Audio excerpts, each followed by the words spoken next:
I never thought I'd end up living with a stranger, but life has a way of surprising you when you least expect it. It all started a few months ago when my best friend and roommate, James, suddenly decided to move out. He got an incredible job offer in another city, and as much as I hated to see him go, I couldn't blame him for chasing his dreams. That left me in a bind. The rent for our apartment was too high for me to afford alone. I love this place. Its vintage wooden floors, large windows overlooking the quiet street below, and the old brick walls that gave it a rustic charm. So, I did what anyone in my position would do. I posted an ad online for a new roommate. A few people responded, but none of them felt like a good fit. Either they had strange demands or the schedules were completely incompatible with mine. I was about to give up and resign myself to moving out when I got a message from someone named Elliot. Elliot's message was short and polite. He said he'd recently moved to the city for work and was looking for a quiet place to stay. He didn't ask too many questions or make any unusual requests. His profile picture was simple. A blurry shot of him smiling, wearing a gray hoodie. Something about his message felt neutral, normal. Maybe a bit too normal, but at the time, that was exactly what I wanted. We arranged for him to come by the apartment the next day to take a look. He arrived exactly on time, which I appreciated. He was tall and thin, with pale skin and messy black hair that looked like he hadn't brushed it in days. His eyes, though, his eyes were sharp, almost too sharp, like they were always searching for something. Elliot didn't talk much during the tour. He nodded a lot, asked a few standard questions about rent and utilities, and seemed content to keep his hands in his hoodie pockets the entire time. He didn't smile, not even once, which made me feel slightly uneasy. Still, he wasn't rude or unpleasant, just reserved.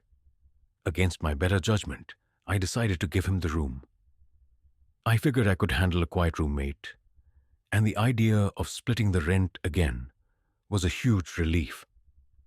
The first week passed without any issues. Elliot mostly kept to himself, spending hours locked in his room. I rarely saw him, but occasionally I'd hear him moving around late at night. The sound of footsteps pacing back and forth above my head became a strange kind of background noise. One night, I decided to break the ice and get to know him better. I knocked on his door, holding 2 cups of coffee. When he opened it, I immediately noticed how barren his room was. He had no personal items, no photos, no decorations, nothing to suggest he even lived there. Just a neatly made bed, a suitcase, and a desk with a single lamp. "Hey," I said, trying to sound cheerful. "Thought you might want a cup of coffee." Elliot hesitated for a moment, his eyes flickering to the coffee cup in my hand. Then he stepped aside, letting me in.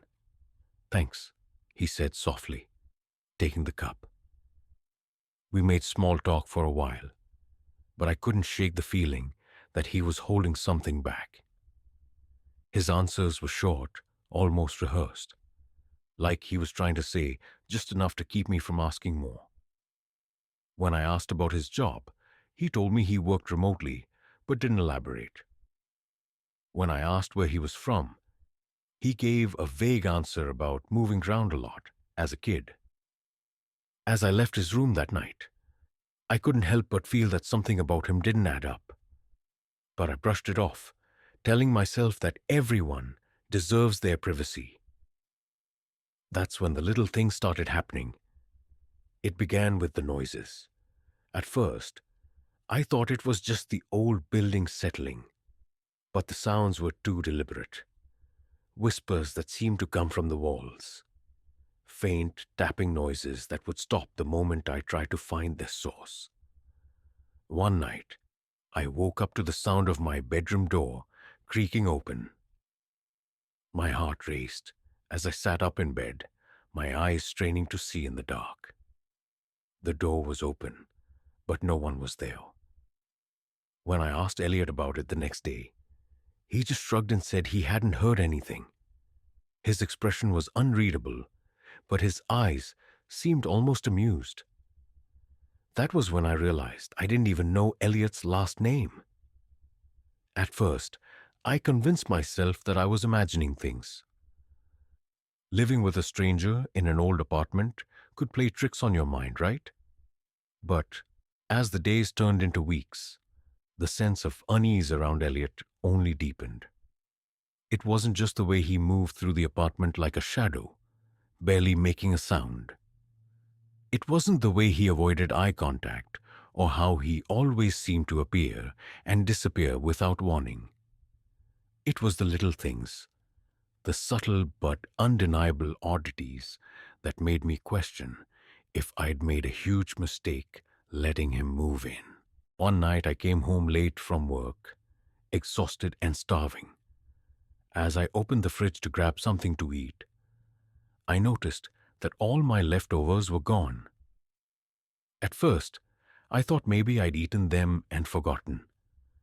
But then I saw the empty containers stacked neatly on the counter. "Hey, Elliot," I called out, trying to keep my voice calm. "Did you eat my food?"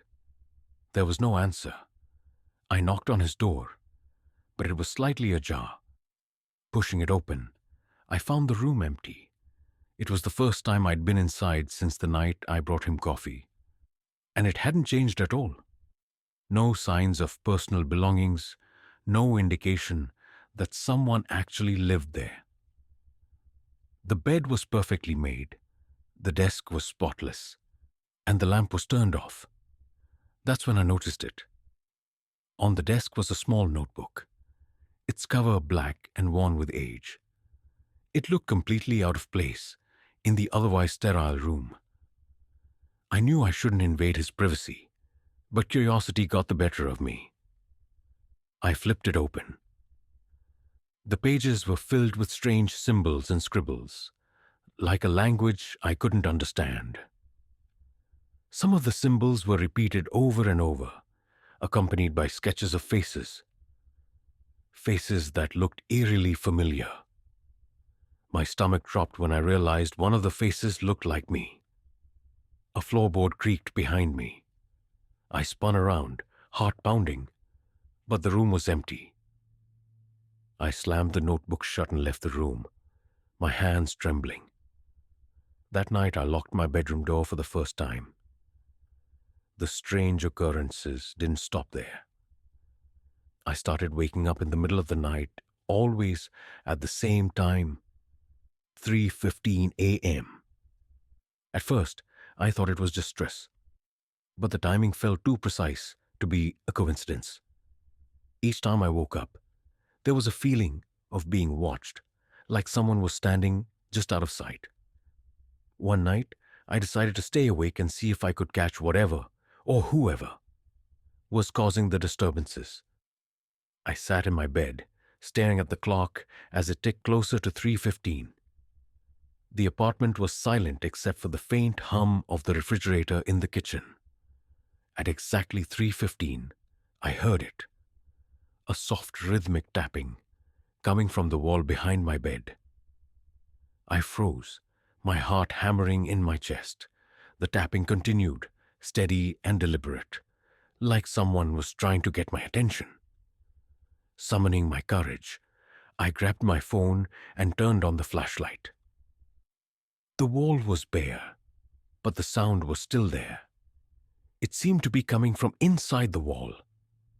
The next morning, I confronted Elliot.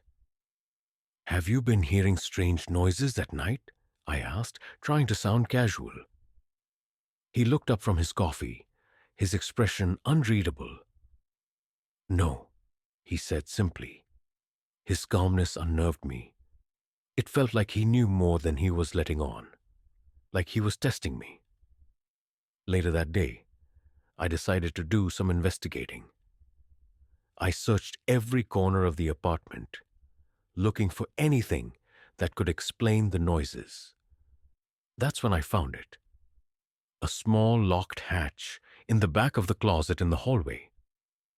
I'd never noticed it before, probably because it was partially hidden behind a stack of old boxes. The hatch was old, the wood warped and stained, and the lock was rusted.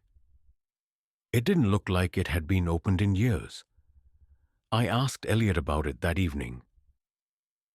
"Do you know anything about the hatch in the closet?" I asked, watching his reaction closely. For the first time, he hesitated. His eyes flicked toward the hallway, then back to me. "No," he said, but his tone was different this time. There was a slight edge to it, almost like he was daring me to push further. That night, I couldn't sleep. The hatch was all I could think about. What was behind it? Why had Elliot reacted so strangely when I mentioned it? Around midnight, I decided to take a closer look. Armed with a flashlight and a hammer, I pried the old lock off the hatch. The wood groaned as I pulled it open, revealing a dark, narrow space that led down into the unknown. A faint, musty smell wafted out, and my flashlight barely penetrated the darkness below. "Don't," a voice said behind me, making me jump. I turned to see Elliot standing in the hallway, his face pale and his eyes wide. It was the first time I'd seen any real emotion from him. "You shouldn't have opened that," he said quietly. "What's down there?" I demanded, my voice trembling. He didn't answer. Instead, he stepped back into the shadows, disappearing into his room without another word. Elliot's cryptic warning echoed in my head long after he disappeared into his room. I stood there, staring at the open hatch, the faint smell of decay wafting from the darkness below.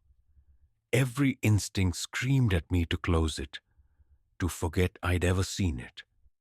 But I couldn't. Something was pulling me toward it. Curiosity, defiance, or maybe something darker. I grabbed my flashlight, took a deep breath, and lowered myself through the narrow opening. The wooden ladder creaked under my weight as I descended, the air growing colder with each step. The space below was suffocatingly tight, the walls made of damp stone that seemed to close in on me. My flashlight's beam flickered as I reached the bottom, revealing a small dirt-covered room. The first thing I noticed was the smell. Thick, metallic, and nauseating. The second was the sound. It was faint but distinct. A low, rhythmic hum, like a distant chant or prayer. The room was empty except for a single object in the center, an old wooden chest. Its surface was scarred and covered in strange symbols. The same ones I'd seen in Elliot's notebook. My hands trembled as I approached it, the hum growing louder with each step. I hesitated. Every fiber of my being told me not to open it. But something inside me, a mix of dread and compulsion, drove me forward. Slowly, I lifted the lid. Inside the chest was a pile of photographs yellowed with age. I picked one up and felt the blood drain from my face. It was a picture of me, sitting in the living room of the apartment, drinking coffee. The angle was wrong, as if it had been taken from inside the walls. I shuffled through the photos, each one more unsettling than the last. There were pictures of me sleeping, cooking, working on my laptop, moments I thought I'd been completely alone. And then there were pictures of Elliot, but they weren't of him living his quiet, solitary life. These showed him standing over me as I slept, his face emotionless, his eyes cold and unblinking. My breath hitched as I dropped the photos back into the chest. That's when I noticed the writing on the underside of the lid. It wasn't the strange symbols this time. It was a single sentence, scrawled in red ink. He watches because he waits. A loud crash from above snapped me out of my trance. I spun around, my flashlight beam darting wildly across the room. The hum had stopped, replaced by an eerie silence.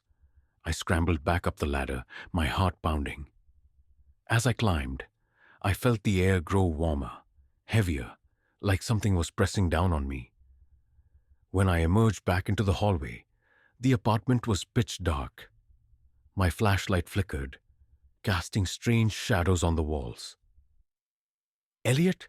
I called out, my voice shaking. No response. I made my way to his room, my footsteps echoing, unnaturally loud in the silence.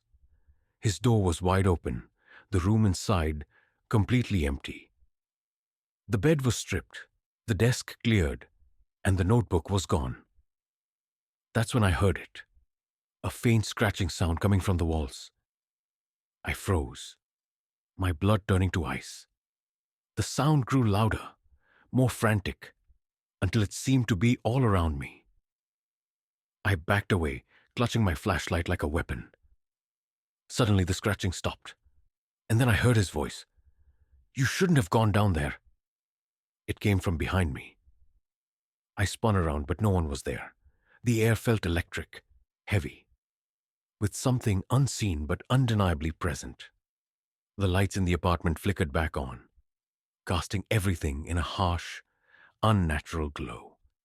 And then I saw it, Elliot, standing at the end of the hallway. But it wasn't him. His face was wrong, twisted into an expression that no human should be capable of. His eyes were completely black, his mouth stretched into a grotesque grin. He didn't move, but the shadows around him seemed to writhe and twist as if they were alive. "You've seen too much," he said, his voice layered with something deep and guttural. "Now you belong to it." Before I could react, the shadows surged forward, engulfing the hallway in darkness.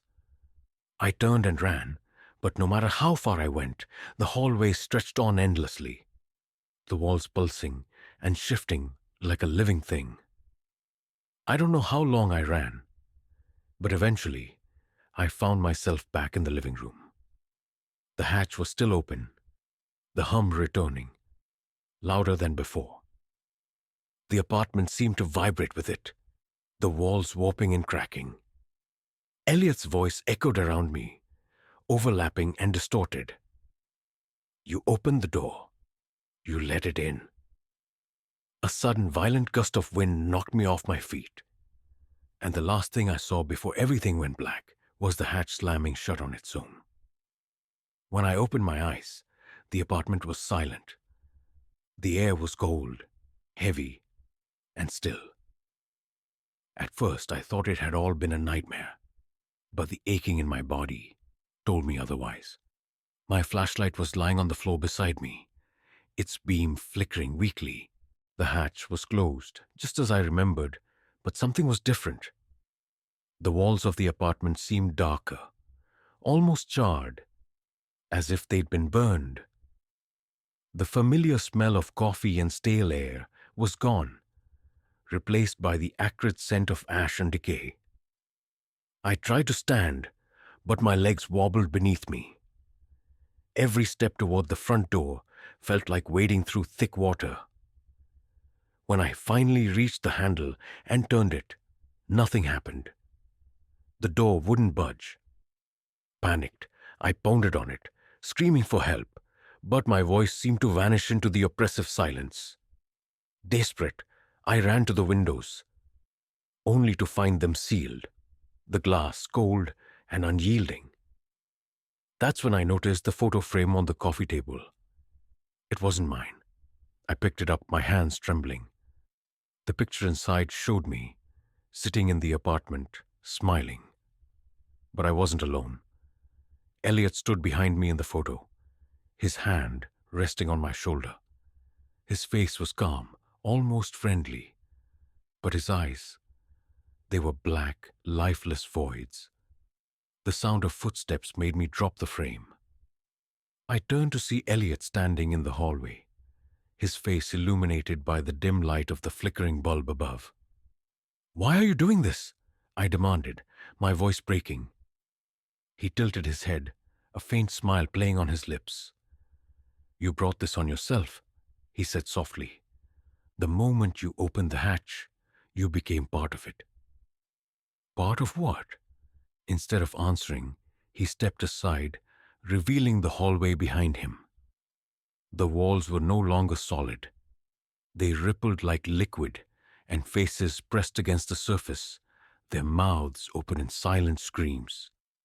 I stumbled back, shaking my head. "This can't be real." "Oh, it's real," Elliot said. "More real than you could ever imagine.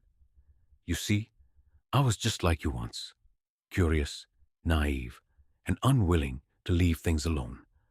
But the apartment, it doesn't let anyone go. Not really." "What are you talking about?" I asked, my voice barely above a whisper. "You don't live here anymore," he said. "You're part of it now, just like me." Before I could respond, the shadows surged forward, wrapping around me like icy tendrils. I screamed, struggling against their pull, but it was no use. The last thing I saw was Elliot's face, watching me with something that looked almost like pity. The twist, when I woke up, everything was normal. The apartment was bright and warm, the morning sunlight streaming through the windows. For a moment, I thought it had all been a terrible dream. But then I noticed the calendar on the wall. The date was 3 months later. I turned to see Elliot sitting at the kitchen table, sipping coffee. He looked up at me and smiled. "Morning?" he said as if nothing had happened. I didn't respond. Something felt off, something I couldn't quite place. As I walked toward the bathroom, I caught a glimpse of myself in the hallway mirror. And that's when I saw it. My eyes were black. I never thought much about roommates. They came and went, just another part of student life. But when I moved into that old apartment in the corner of the city, things were different. At first, it seemed perfect, affordable, quiet, and in a safe neighborhood. I was living alone, or so I thought. The first time I met her, I barely noticed. She was a quiet figure in the background, an older girl who rarely spoke to me. Her name, if I remember correctly, was Emma. It started subtly. Little things that didn't seem important at first. Like how I'd come back to my room after a long day of classes, only to find my things slightly moved. A book would be turned upside down, or my blanket would be folded differently. I brushed it off, telling myself it was probably just my imagination. After all, I had been tired, and I was known to be a bit forgetful. But then the noises began. At night, around 2 a.m., I would hear footsteps, slow, deliberate steps, echoing down the hallway. I'd get up, thinking it was just Emma walking to the kitchen or the bathroom. But every time I checked, she was always in her room. The footsteps would stop abruptly when I opened the door, and everything would be eerily silent. I convinced myself that I was hearing things. One night, as I was about to drift off to sleep, I thought I saw her standing at the foot of my bed in the dim light. I froze, convinced I was still half asleep, but then the figure turned toward me, her face pale, her eyes wide open, like she hadn't blinked in hours. She didn't speak. She just stared, her presence cold, as if she was waiting for something. I must have been dreaming, I thought, but it didn't feel like a dream. It felt too real. The strange thing was, after that night, I didn't see Emma again. She disappeared. completely. Her room was left exactly the way it had been, untouched, as if she had never been there at all. No messages, no belongings, just a vacant room, a lingering chill, and the strange sense that something was terribly wrong. I thought I was losing my mind until I found the old journal buried beneath the floorboards in her room. That's when I learned the truth. The horrifying truth about Emma, the forgotten roommate, and what happened to her. It had been a few weeks since Emma disappeared, and life in the apartment began to feel oddly normal again.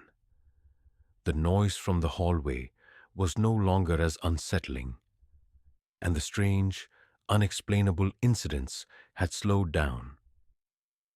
I told myself it was just stress, or perhaps the lingering effects of an overactive imagination.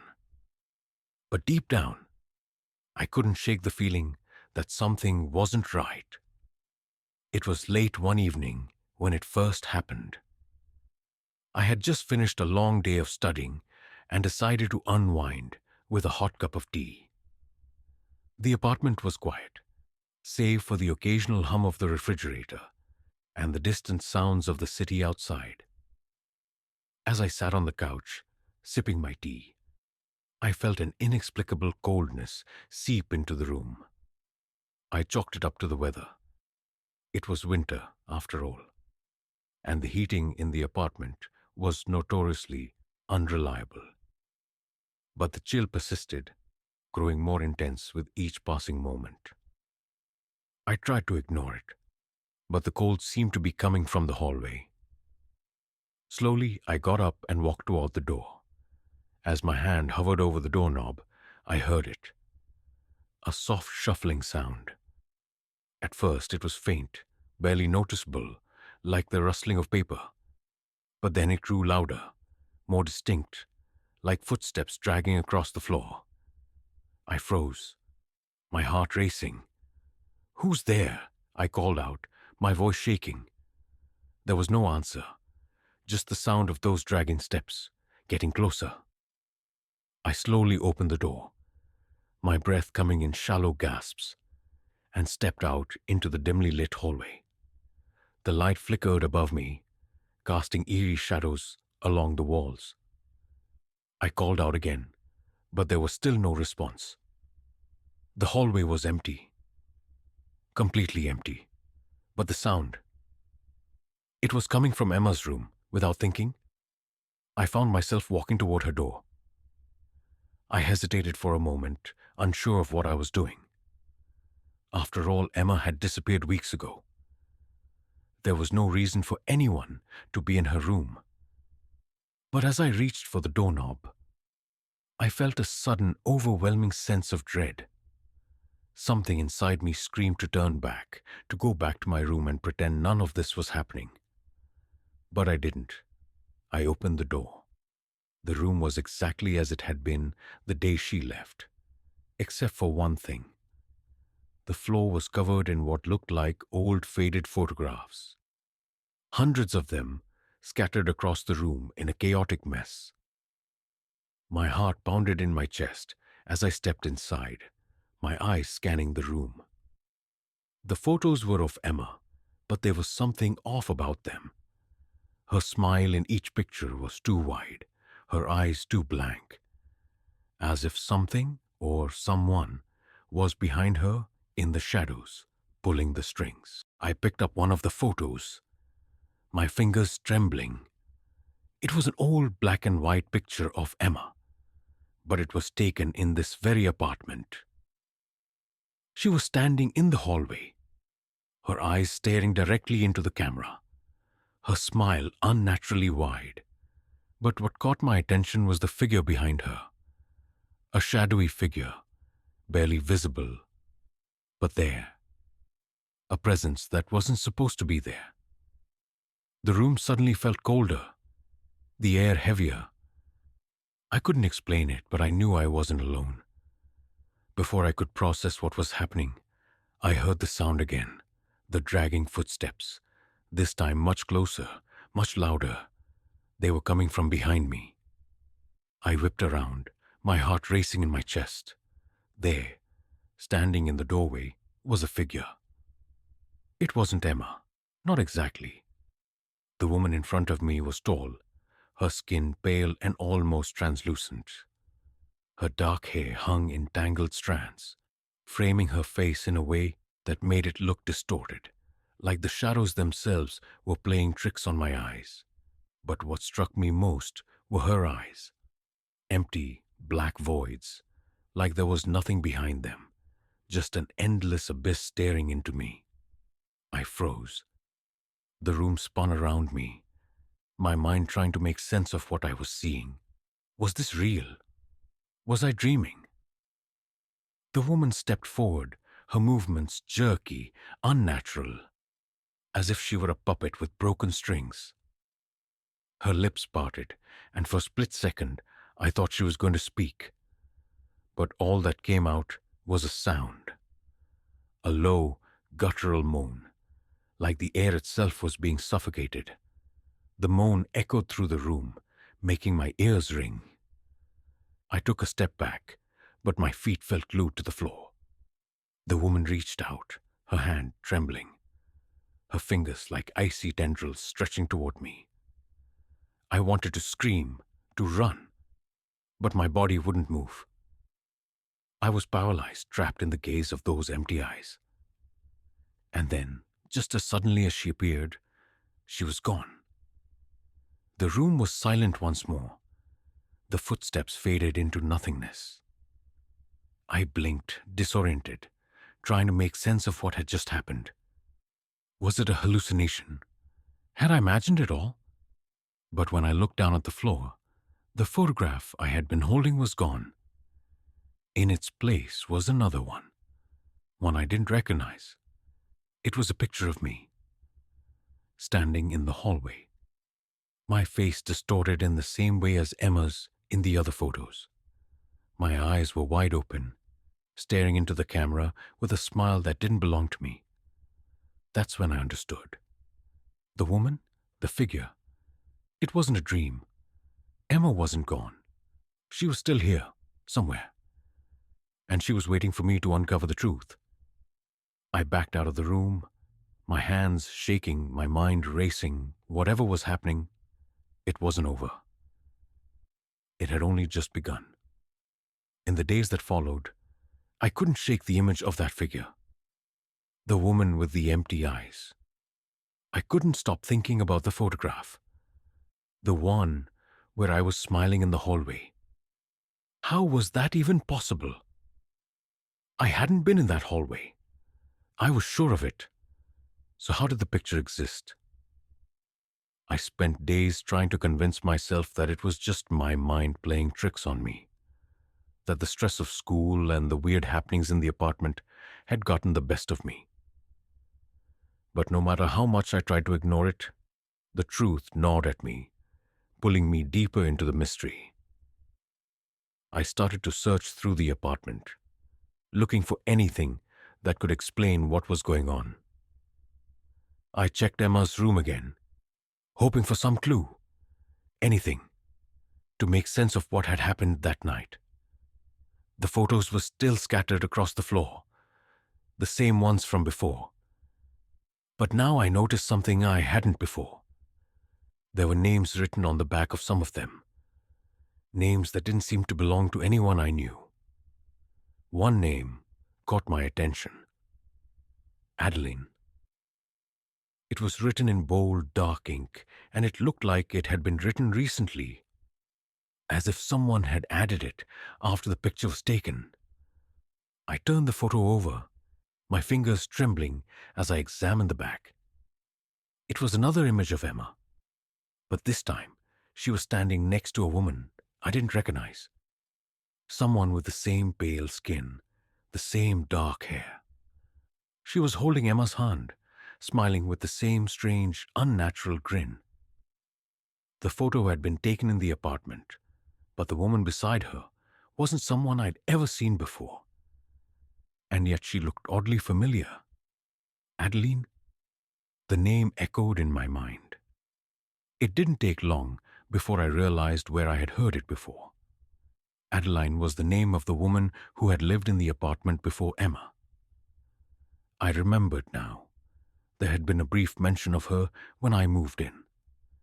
The landlord had mentioned something about the previous tenant leaving abruptly, but he didn't offer many details.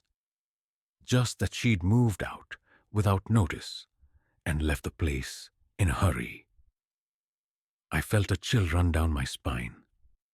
Could it be that Emma wasn't the first to encounter something strange in this apartment? Determined to uncover more, I went to the landlord to ask about Adeline. He was an older man, always friendly, but somewhat forgetful. I didn't expect him to remember much, but what he told me made my blood run cold. Oh, her? He scratched his head, trying to recall the details. I don't know much about her, honestly. She was a quiet one. Stayed to herself mostly, but I do remember her being different, a little odd if you know what I mean. She had these strange habits, always talking to herself, like she was having conversations with someone who wasn't there. I remember once she told me that she was waiting for someone to come home.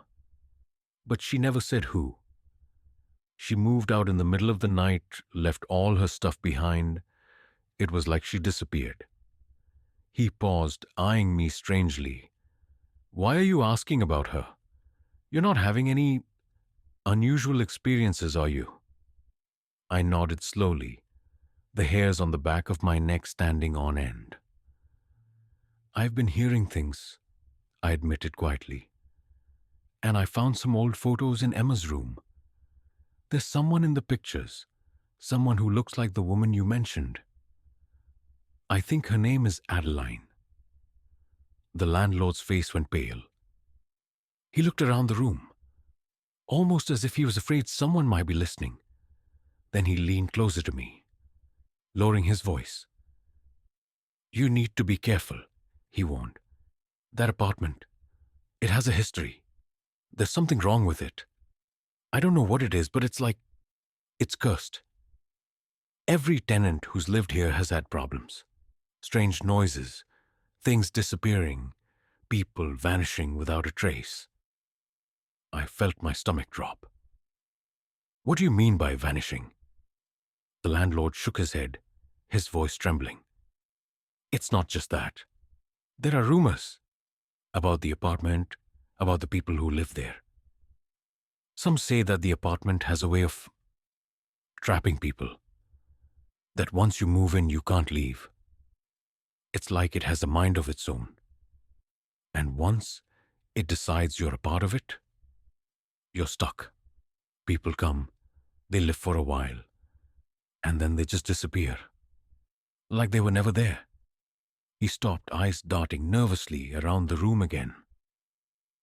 I don't know if it's true, but I've seen things. I've heard things.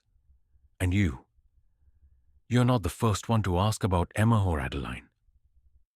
I stood there, stunned, as the landlord's words sank in. It wasn't just my imagination.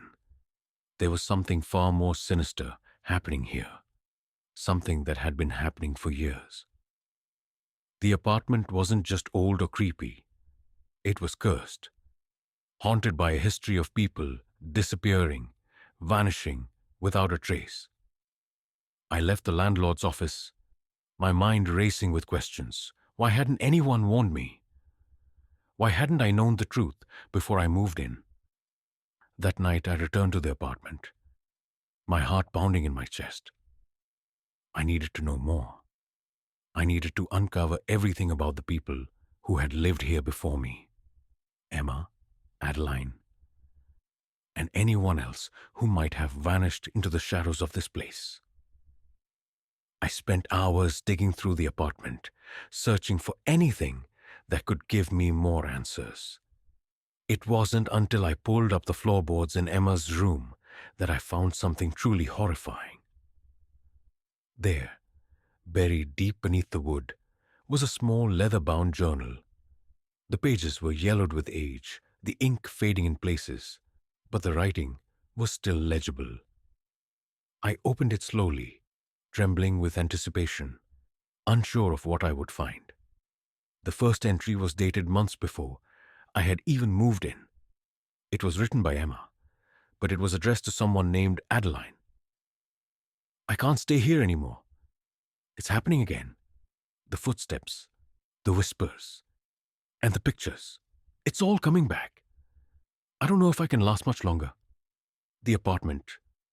It's not just the walls that are closing in. I can feel it. I'm being watched. I know you were here before me, and I know you felt it too. But now I understand. This place, it's alive, and it's hungry. It wants us. I flipped through the journal, the entries growing more frantic with each page. It seemed that Emma had uncovered something even darker, something that connected her, Adeline, and every other tenant who had lived here. And then I found the final entry. It was written in a hurried, frantic scrawl. I can hear it in the walls. I've seen her again. Adeline. She's come back. She says it's too late, that we're all part of it now. It won't let us leave. The apartment is calling to me. It's calling to us all. I don't know how much longer I have. Please, if anyone reads this, get out, before it's too late. Before it's already taken you too. I slammed the journal shut, my heart pounding in my chest. I wasn't alone in this apartment, and whatever Emma had uncovered, whatever she had learned, I was next. The journal's final entry haunted me as I tried to fall asleep that night. I couldn't stop thinking about what Emma had written, about the apartment being alive, hungry, and the terrifying warning she'd left behind. My mind kept racing, struggling to piece together the terrifying puzzle I had found myself caught in. The moment I opened the journal, something inside me snapped. I couldn't ignore it anymore. Whatever had happened to Emma, whatever had happened to Adeline, it wasn't just some eerie coincidence. There was something truly wrong with this place. Something that transcended time. Something that tied all the former tenants together. I couldn't just sit back and wait for it to consume me too. I had to confront it, face whatever this thing was head on. But where could I even begin? How could I fight something I didn't understand? That evening, after hours of pacing back and forth in my apartment, I decided to go back to Emma's room. The air felt thick, suffocating, and every shadow seemed to shift in the corners of my vision. My breath came in shallow gasps as I crossed the threshold of the room. The floorboards creaked under my feet, as if the apartment itself was watching me, waiting for my next move. The photos were still scattered across the floor, as though they had been placed with careful deliberation. The ones of Emma, those same strange, unsettling images of her smiling eerily, with the figure of Adeline lurking behind her, seemed to be watching me. The oppressive weight of those photos bore down on me. I took a deep breath, steeling myself. It was time to confront it. I closed the door behind me and looked around. The silence was deafening. I could almost hear the beating of my own heart echoing in the stillness. I grabbed a chair and placed it in the center of the room. I had no idea what I was doing, but I couldn't keep running. I had to make sense of everything. I had to understand who, or what, was behind all of this. I sat down, gathering my thoughts. My fingers brushed against the journal, which I had brought with me. The last entry still felt like a weight in my hands.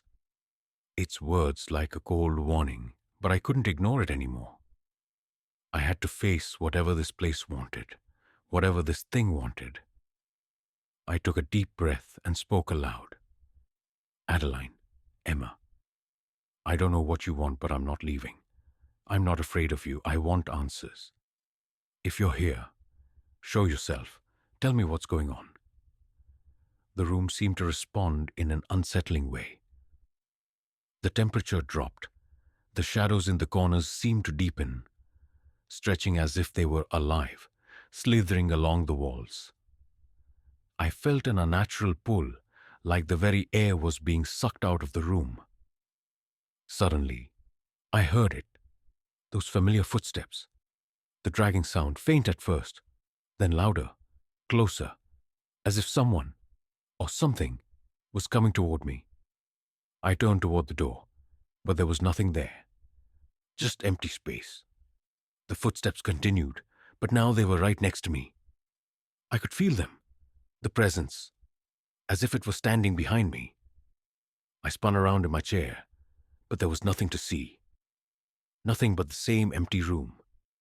But the presence, the weight of it, was undeniable. It was here. And then I saw it. A shadow, tall, almost unnaturally tall, appeared at the far corner of the room. It wasn't a person, not really. It was more like a silhouette, its form shifting and changing, like smoke. The figure moved slowly, deliberately, as if it were assessing me. I could feel my heart pounding in my chest as I stared at the figure, paralyzed. My breath caught in my throat. It was her. Adeline. "Why are you here?" I asked, my voice trembling. I didn't know if it would answer, but I had to know. I needed answers. The shadow didn't speak. Instead, it moved closer, the coldness growing more intense with each step. I felt as though I were being drawn into it, pulled into its presence, like a moth to a flame. I wanted to look away, to run, but I couldn't. I was rooted to the spot. Then, in a voice that seemed to come from nowhere and everywhere at once, the figure spoke. "You don't understand, do you? It's too late." The voice was hollow, distant, like a whisper in my ear, but also an echo from deep within my mind. It sounded like it was speaking in riddles, and yet I understood every word. "Too late?" I repeated, my voice barely a whisper. "Too late for what?" The figure moved closer still, its form becoming clearer. The woman I had seen in the photo, the one with the black eyes, was now standing before me, her face a twisted mask of torment and hunger. "The apartment takes what it wants," she continued, her voice like ice. "It feeds on us. It traps us in its walls. It doesn't let us go. We are its prisoners, and so will you be. It won't let you leave, no matter how hard you try." I recoiled, instinctively taking a step back, but the shadow followed me. The cold grew more unbearable, suffocating. I could feel its presence crawling under my skin. "What do you want from me?" I demanded, my voice trembling with a mixture of fear and frustration. The shadow's eyes, those endless voids, focused on me, and for the first time, I felt something more than fear. I felt pity. Pity for Adeline. Pity for Emma. They had been trapped here, just like I was about to be. "We are the same," she said, her voice barely more than a breath. "We're all part of it now. And you will be too. Just like Emma. Just like I was. It pulls us in one by one, until there's no escaping." I took a deep breath, trying to summon whatever courage I had left. "I'm not like you," I said firmly, standing up. "I won't let it consume me. I will get out of here. I will end this." The shadow seemed to laugh, low and mournful, like a long-forgotten memory. "You think you can stop it? You think you can escape what has already claimed so many? It will never let you go. It's already too late." Before I could respond, the room around me seemed to shake, the walls groaning as though the entire apartment was alive. The air was thick with darkness, and I felt a cold, sharp pain in my chest, as if something was gripping my very soul. Suddenly, everything went dark. When I opened my eyes again, the room was empty. The shadow was gone. The air had returned to normal, but the oppressive weight still hung over me. I was alone again, but the words lingered in my mind. It's already too late. I woke up with a jolt, my body drenched in sweat. The darkness of the room pressed in on me, heavy and suffocating. My heart was racing, and my breath came in shallow gasps. I had no idea how long I had been unconscious, minutes, hours, or maybe even longer, but I knew one thing for certain. What had just happened wasn't a dream. The air in the apartment was still thick with the lingering chill, and the shadows seemed to stretch farther than before. It felt like the walls themselves were watching me, waiting for me to make my next move. I tried to steady myself, forcing myself to sit up. My head spun, and I felt a sharp pain in my chest, like something had left a mark deep inside me. The words Adeline had spoken echoed in my mind, cold and ominous.